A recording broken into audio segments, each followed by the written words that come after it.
मेरा नाम wing commander अभिनंदन है।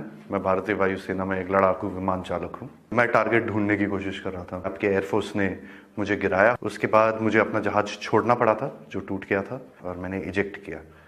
इजेक्ट करते ही उसके बाद जब मेरा पैराशूट खुला और जब मैं नीचे गिरा, मेरे पास पिस्तौल थी और लोग बहुत ज़्यादा थे और मेरे पास बचाव का सिर्फ एक ही साधन था। मैंने अपनी पिस्तौल गिरा दी तो मैंने भागने की कोशिश की। मेरे पीछे लोग आए थे, उनका जोश काफ़ी ऊंचा था।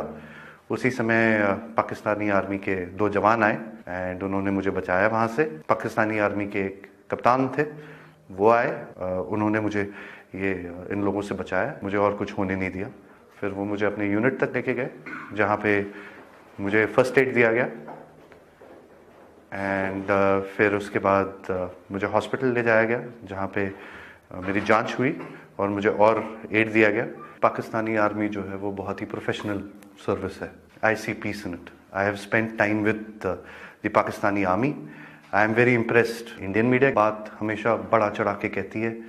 जो छोटी सी चीज़ होती है उसका बहुत ही उसको इतना आग लगा के, इतनी मिर्च लगा के बोलते हैं वो, उसमें लोग बहकावे में आ जाते हैं।